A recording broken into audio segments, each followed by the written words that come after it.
bonjour à tous et à tous comme ni ma koy waxee xam naa ni waxtaan wi dañ koy def ci français ak ci wolof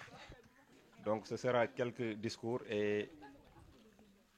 une sensibilisation sur l'accès à l'éducation. Également, les élèves ont préparé quelques chansons pour les invités. Donc, pour les prises de parole, il y aura le représentant du maire et la directrice de l'école, la responsable de l'APE. Et après, on va donner la parole à M. Thiam. Également, nous allons donner la parole à M. Gueye, qui est le codec de Niomré. Et après cela, nous allons passer à la sensibilisation sur l'accès à l'éducation, qui sera présentée par Makhtar Dien et Saliou Tal. Et enfin, nous ferons des remerciements. Donc, sans plus tarder, nous allons donner aux élèves qui vont accueillir les invités.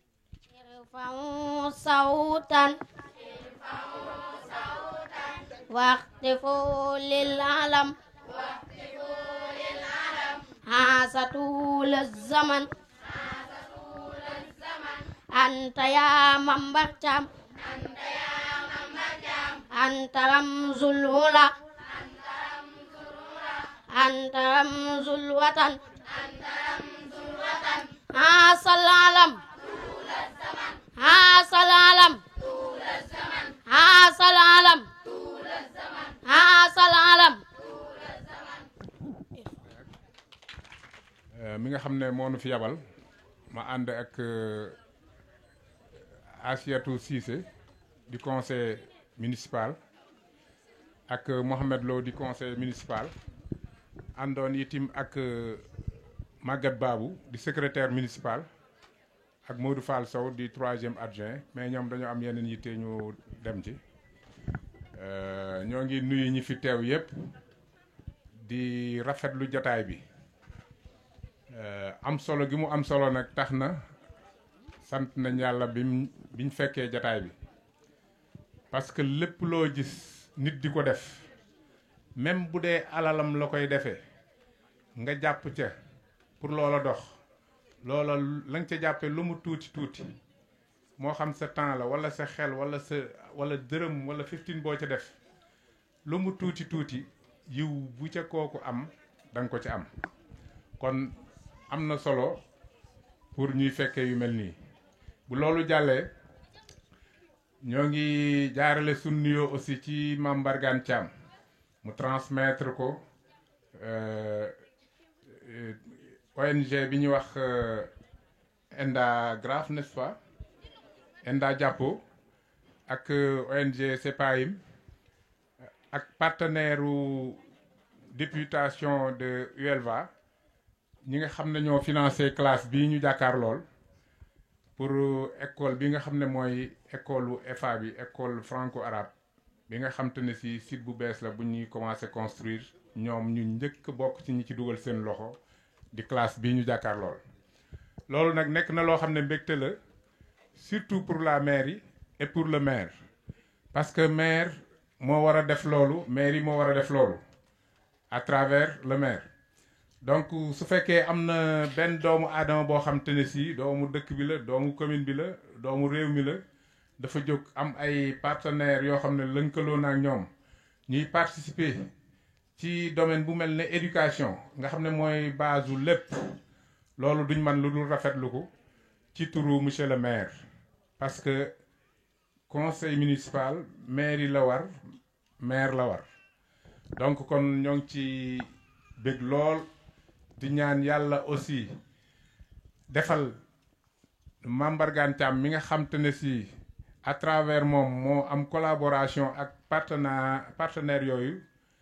yàlla defal ko mu am lu kawe njortam ci bépp projet bu mu am pour la communauté de la commune de Niomré yàlla mën na ko sañ na ko yàlla na ko def bu loolu jàllee aussi di xamle rek ne mairie pour population yi la population yi nag jàpp naa ne lépp lu ñu leen di defal li ci ëpp solo mooy éducation mooy li nga xam te ne si su jagee lépp jag su jagee santé dana jag nit ñi ci seen wàllu xam seeni droit maanaam citoyenneté dina am parce que seen éducation dana leen permettre ñu xam li leen war te kenn umpalewul ne toll nañ jamono joo xam te ne si désinformation dafa bëri gàggantikoo ci mbedd dafa bëri si toutefois que nag nit ki fréquenté na école yi wala daara yi wala école arabe yi jàng je pense que ni kenn du ko gàggantee ci mbedd dana xam fi muy teg tànkam kon acte bi nga xam te ne si posé nañ ko mu jëm ci wàllu éducation nekk na acte boo xam te ne si benn acte gënu koo noowul ñoo ngi koy apprécier hautement di remercier monsieur Mbargane Thiam di remercier partenaires yi mu ci lënkalool pour réaliser classe bi nga xam te ne si pour FA bi la foofu la ñuy wàccee sunu kàddu. inna alhamdulillah nahmaduhu ta'ala wa nasta'inuhu wa nastahdi wa na'udhu billahi ta'ala min shururi anfusina wa min sayyiati a'malina man yahdihillahu fa huwa al-muhtad wa man yudlil falan tajida lahu waliyan murshida wa sallallahu wa sallam ala nabiyyina muhammad sallallahu alayhi wa sallam wa ba'du nuhayyi ikhwanana al-hadirin wal hadirat من سيد منبر كام ومن مدير مدارس المجاورة ومن أولياء التلاميذ ومن السادة والزملاء المدرسين ومن طلاب المدرسة نحيي جميعا بتحية إسلامية ونقول لكم السلام عليكم ورحمة الله وبركاته نيجي لين دي نيو بو باخ دي زيار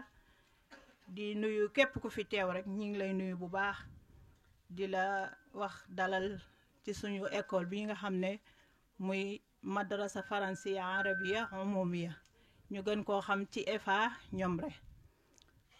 xanaa di dellu di sant di gërëm ñépp rek di wax dëgg kontaan nañ ci teew bi nga xam ne woote ñu wuy si la rek dafa neex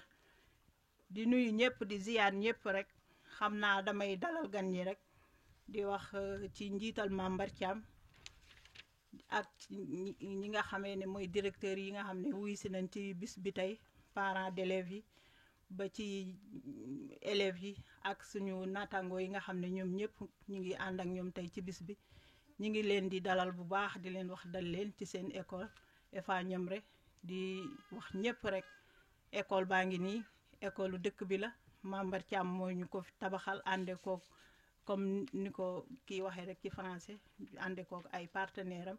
waa CPAM ñu ngi leen di nuyu bu baax di leen ziar di wax macha allah kontaan nañ bu baax ci liggéey bi xam naa suñuy kàddu duñ ko mën a guddal dañuy dalal gan yi rek après jox jàll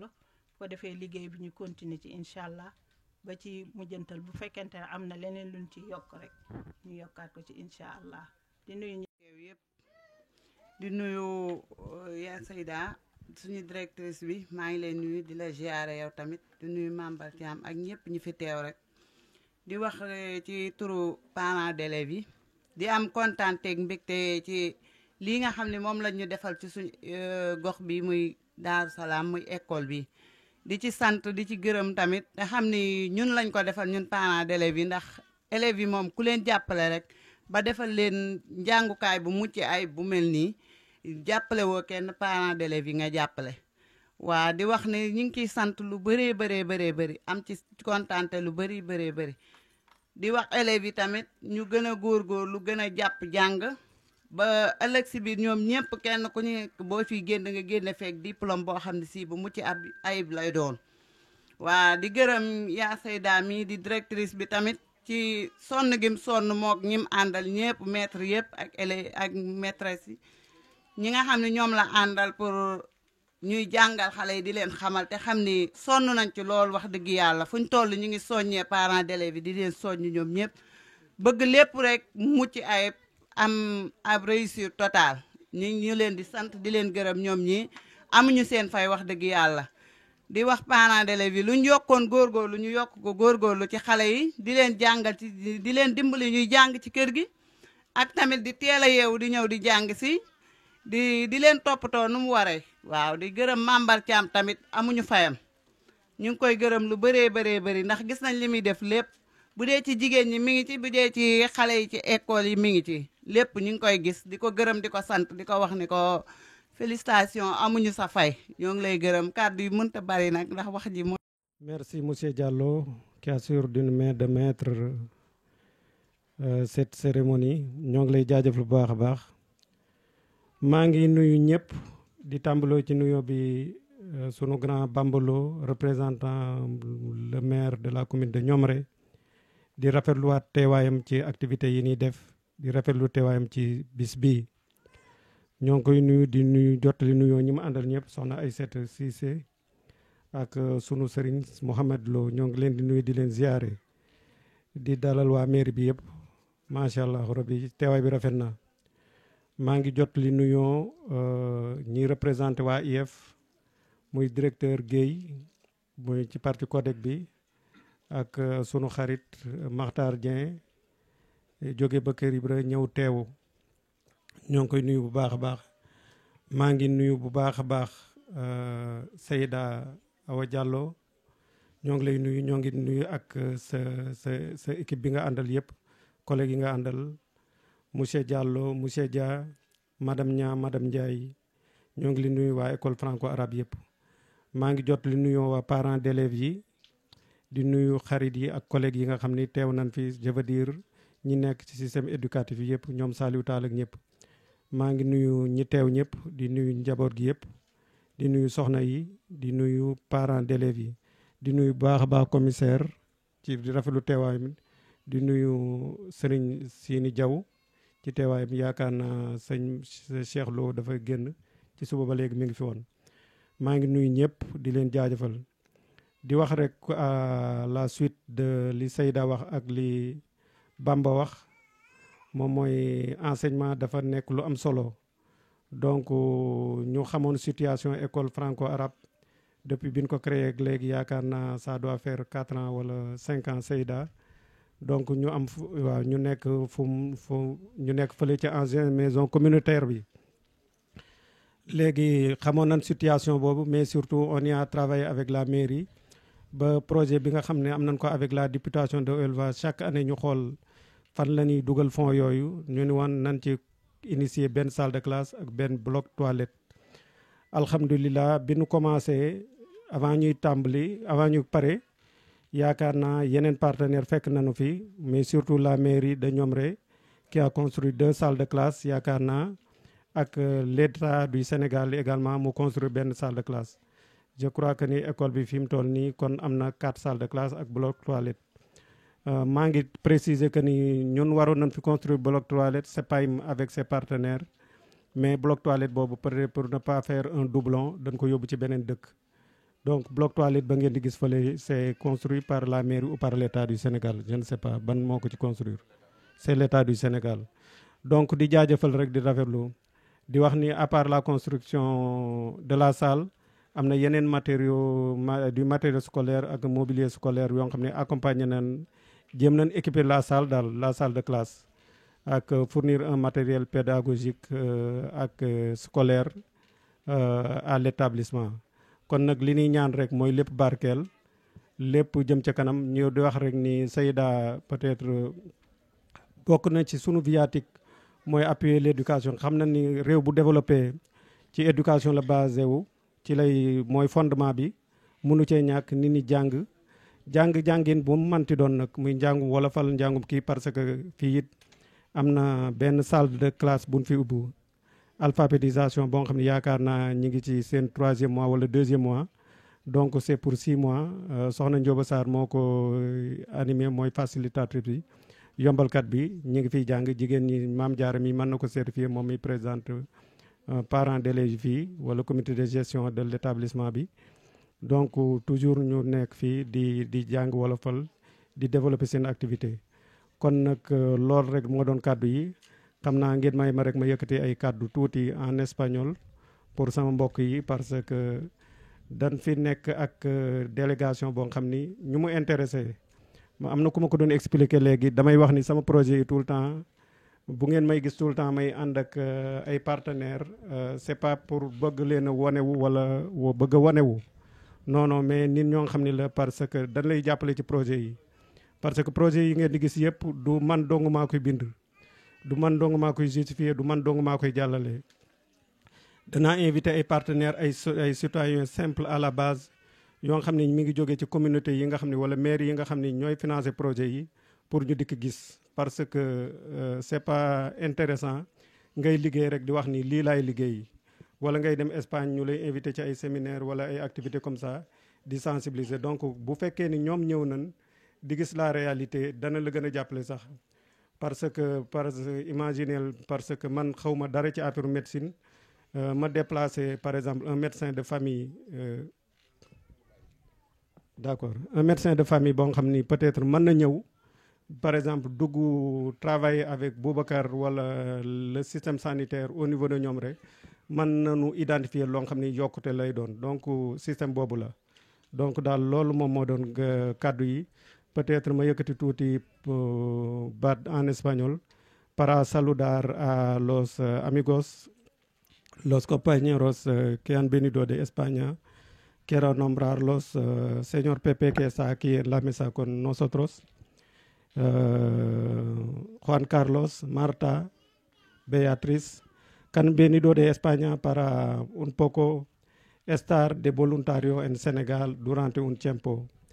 Tenía que ser un tiempo más largo, pero por desgracia, porque como estamos al final del proyecto, será para una semana. Para darles las gracias de toda la comunidad, es lo que ha dicho el animador, sobre todo, pues a la Diputación de Huelva y a todos los municipios. Quiero nombrar Trigueros, San Juan, Valverde y Cartaya, y todo el trabajo que se está desarrollando. O sea que pues la gente está contenta y que la Diputación de Huelva, como he dicho esos días, lleva desde 2016 interviniendo en este municipio. Entonces era eso la palabra. Luego si Pepe quiere tomar la palabra, se lo damos para que un poco explique un poco la misión del voluntariado. Gracias. Donc loolu noonu kàddu yi maa ngi gërëm ñëpp di sant ñëpp incha allah. Le correspondant du district moo waroon wax sax au nom de l'IEF. Et je m'exprime d'abord en français. Monsieur le maire, monsieur le correspondant du district, chers parents d'élèves et membres de l'association CPAM, je dis qu'en tant que CODEC, c'est un immense plaisir que j'assiste à ce grand moment. Je dis que c'est un moment de soulagement. Soulagement vu les conditions dans lesquelles travaillaient les élèves et l'équipe pédagogique. Avec la construction de cette salle de classe, vous avez largement contribué, d'une part, à l'amélioration des conditions de travail des apprenants, d'autre part, apporter votre soutien à la politique de résorption des abris provisoires entreprise par l'État du Sénégal. C'est pourquoi, monsieur l'inspecteur de l'éducation et de la formation de Louga, monsieur Serigne Bamba Seck, m'a chargé de vous transmettre les remerciements de toutes les autorités académiques et vous garantit de son soutien, de son accompagnement à toute action que vous menez pour la bonne marche de l'école sénégalaise. Cette réalisation est la énième action envers l'école et l'éducation en général. On se rappelle des salles de classe et blocs sanitaires entièrement rénovées ou construites à Niomré 1, Sakhaf, Ndiakhaslène, avec dotation de matériel informatique, sans oublier votre importante contribution à préserver les élèves pendant la période de Covid, en dotant la plupart des écoles de détergents, masques, produits alimentaires. La liste des réalisations est loin d'être exhaustive. Juste pour témoigner que l'association CPAM est un partenaire privilégié de l'école. Témoigner aussi que c'est grâce à l'engagement d'un digne fils du terroir que cette école a pu bénéficier de cette salle de classe. Je veux nommer Mambargan Thiam, qui mérite beaucoup d'encouragement selon l'IEF, et j'en sais quelque chose en tant que coordinateur du collectif des directeurs d'école de la commune. Je ne saurais terminer sans adresser des mots de remerciement au nom de l'IEF à monsieur le maire et son équipe qui n'ont ménagé aucun effort pour que cette école puisse fonctionner dans des locaux adéquats. Mention spéciale aussi adressée à l'équipe pédagogique à sa tête Madame Tal Awa Diallo, qui, malgré les conditions très difficiles, ont su tenir jusqu'à la réalisation de ce joyau. Un joyau qui, chers parents d'élèves, chers élèves et chers enseignants, est à préserver et à entretenir. Encore une fois, merci, monsieur les membres de l'association CPAM, merci à monsieur Margan Thiam et merci à tout le monde. Je vous remercie. Nous sommes ici, nous sommes arrivés à un petit groupe de 4 personnes, surtout pour connaître tout que CPAM fait ici sur le terrain. Et aussi pour vous connaître personnellement, parce que ça c'est très important pour développer notre action une fois qu'on rentre chez nous. Et notre fonction c'est, une fois qu'on soit là-bas de nouveau, la sensibilisation de la population pour stimuler la solidarité entre les peuples, la solidarité en ce cas-là entre la province de Huelva et votre région de Sénégal. Je suis très content et très émotionné de partager ce matin des moments inoubliables avec mes amis, les garçons et les filles. Et j'espère, dans mon nom et dans le nom de mes copains, que cette école soit le moteur qui permette de développer l'éducation, la connaissance et la culture de tous ces garçons et ces filles et de beaucoup plus de garçons et de filles qui sont là. Et Génédif. Théo, monsieur le représentant du maire de Niomré,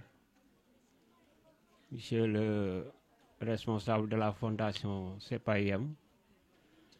monsieur les membres de la délégation venant de l'Espagne, chers parents d'élèves, chers directeurs, monsieur le représentant de l'inspection de l'éducation et la formation, le directeur de zone, monsieur Gueye, chers parents, ñoo ngi leen di nuyu chers élèves parce que ci waxtaan wi ngeen bokk ñoo ngi leen di nuyu yéen ñëpp kenn ku nekk sa tur ak sa sant di rafetlu jotaay bii nga xam ne moo ñu fi boole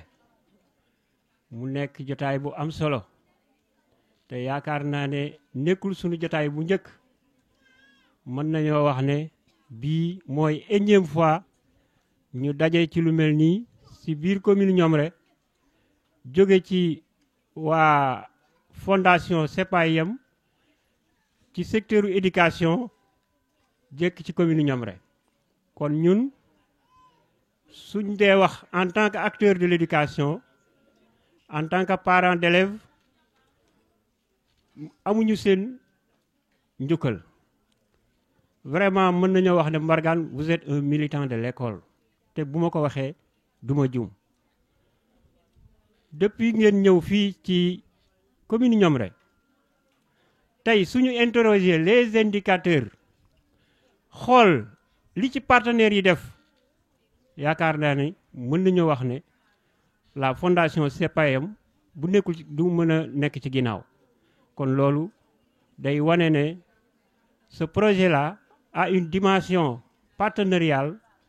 qui entre dans le cadre de la solidarité internationale comme ni ko waa ji waxee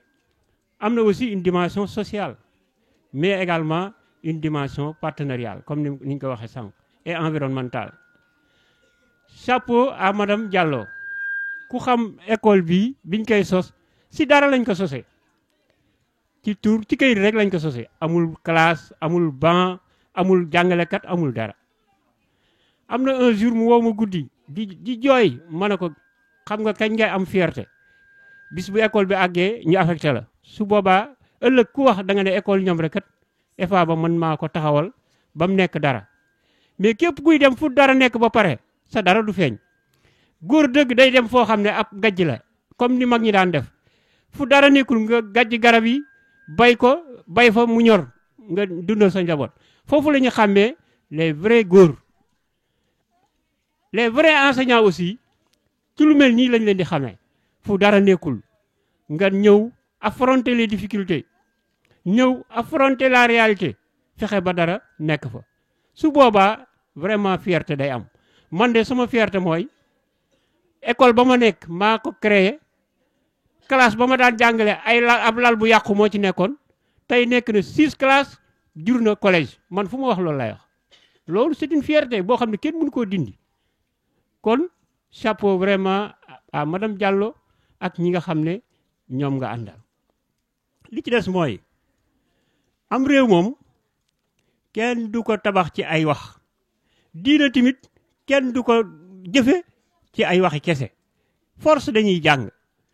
il faut dañuy jàngal xale yi pour mën a assurer le développement du Sénégal il faut ñu jàngal xale yi pour ñu seen diine mën a mat te franco-arabe yi li tax état bi créé ko dañoo nekk ci zone yoo xam ne ay zone yoo xam ne ñoom dañoo opté franco-arabe nanguwu ñoo jàngi si école français classe yi ñu ubbil leen ay franco ñoom rek gi ci la bokk suñu xoolee am na benn étude bu ñu fi masoon def ñu nag Ablaye Wade bu plan international Saloum yi mi ngi nii toog bi ñu xoolee effectif yi fi nekk ci ñuy jàng arabe mën nañoo tripler effectif yi fi nekk di jàng français on s'est interrogé ñu ne kon ñun ndekete yoo dañoo yaakaar na xale yaa ngi ci école yi mais ndeke xale yaa ngi ci daara yi ak ci école arabe yi ñoo ëpp fopp ñu nekk ci école français yi alors que l'éducation doit être gratuite looloo tax bi ñu demee ba xool ñoom rek étudier ko ñu ne nañ fi ubbi ay école franco arabe si la école franco arabe bi lañ ko ubbee nga xam ni normalement tey war nañoo fexe ba képp koo xam ne bëggoo jàng ci français bi ngeen xamal ko ne que ñoom rek am na benn école franco bu arabe boo xam ne da ngay jàng français di jàng arabe boo xoolee Matam presque ak Diourbel ak Louga option boobu lañ def dañoo def la diversification de l'offre éducative et projet bi également day participer ci accès bi parce que xale yi nga xam ne dañ daan ñu bëri ñu toogoon nar a bañ a jàngi dañuy ñëw léegi bokk ci kii bi dugg ci njàng mi amul lenn lu nit di def mu wér baax te jàng lalu ko suñu bëggee le développement du Sénégal suñu xale yi nekk ëllëg ay xale yu jub ay xale yu am ay capacité ak i compétence ak i mën-mën force dañ leen di jàngal ñu nekk ay médecin nekk ay jàngalekat nekk ay lu ñu bëgg a nekk toujours dama leen koy wax ñun waa àll bi dañoo war a bañ docteur bi day jóge Louga maître bi day jóge Louga lépp day jóge ci ville bi ñëw ci àll bi loolu ñun dañ ko war a bañ jàkka ji tamit bu ñu fa demee war nañ faa fekk koo xam ne ci quartier bi la dëkk imam war nañ ko mën a tànn ci quartier bi wala ci gox bi fi nga xam ne fi lañ mën a nekk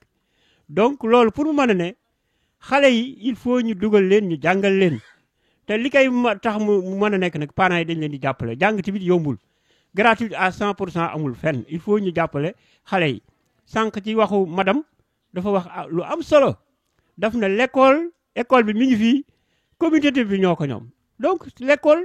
doit être une école de la communauté pour la communauté et gérée par la communauté à travers les comités de gestion donc li nga xam ne ñun mën nañ ko defal suñu bopp li nga xam ne mënuñu ko nañ wuti ku ko def li nga xam ne état ko war a def na ko def li nga xam ne également xëy na leen lont nañ cee def ko ñoom partenaires yu mel ne ñoom Mbargane ñi ñu woo leen ñu jàppaleñ ci mais li ma gëm daal mooy ndimbal na ca fekk loxoy borom loolu mooy il faut que nit ñi à travers les comités de gestion dañuy ñëw bokk ci yorinu école yi l'école ne doit pas être une institution isolée une institution à part où il n'y a que les maîtres et les enseignants mais les parents d'élèves doivent contribuer à la gestion et doivent participer à la gestion de l'école fépp fu ngeen gis école gisul leen fa lu dul jàngalekat yi kese ak i xale yi kese na leen leer na école ba jëmul nërta jëm kanam te parents yi dañoo tàmm di wax dégg naa état bi dindi na ko parce que joxe na les moyens pour communauté bi ñëw bokk ci yorinu école bi à travers ces comités de gestion école bi amul ndox parents yi war nañ cee mën a jàpp école bi amul courant parents yi mën nañ cee war a jàpp école bi xale yi bu ñu amul bu ñu amee yenn jafe-jafe yi directeur bi war na mën a woote ne leen école bi kat fii lañ toll lii ngeen ci war a jàppe mais waruñu ko bàyyee état bi waruñu ko bàyyee mairie bi mais ñun ñi nga xam ne nous sommes les bénéficiaires directs nous devons participer à la gestion des écoles et des établissements loolu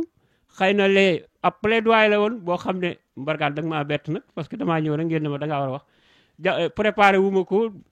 c'est de façon très kii nii rek ngeen laa ko xalaate mais di remercier également le directeur de zone ku bëgg école la njàkk ku bëgg école la école rek lay dund amul benn yitte bu dul école te am na ñu bëri ñoo xam ne seen dëkk bi xamuñu ko moom mooy directeur école Ñomre 1 ba mu xamee ba léegi foo ko gisee ci mbedd mi muy dox daanaka yitteem nekkul lu dul école def na ay at zone Kell doo ko ñëw zone Ñomre mais avec lui man je suis tranquille vraiment man je n'ai jamais douté de ses compétences c'est un militant avéré de l'école di sant tamit waa équipe pédagogique wu FA bi man musuma dégg awa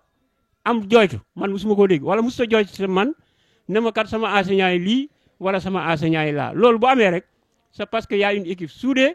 di leen ñaan ngeen continuer ngeen jàpp xam ne école bi l'avenir de l'école au niveau de Ñomre ci FA bii la bu ngeen ci jàppee da ngeen gis muy dox te dox bi rek moo am solo boo nekkee ci place gisoo mu def jéego war ngaa xoolaat lan moo tax en tout cas de façon très brève on peut dire de façon résumée que li ngeen def tey nii dafa am vraiment une dimension sociale une dimension partenariale et dafay contribuer à la gestion de l'environnement parce que dégg ngeen li ñu waxoon sànq mooy fële lañ nekkoon foofu nga xam ne y avait que des abris provisoires amul woon li nga xam ne soxla nañ ko pour njàng mi mate kon su ngeen ñëwee teg ci seen loxo war nañ leen a sant au nom de la communauté war nañ leen a gërëm te di wax ne vraiment chapeau te yéen a ngi continuer di xool ci yan levier encore ngeen di mën a actionner pour jàppale mbooloo mi ñoo ngi leen sant di leen gërëm wa salaam jërë ngeen. mbokk yi asalaamaaleykum wa rahmatullah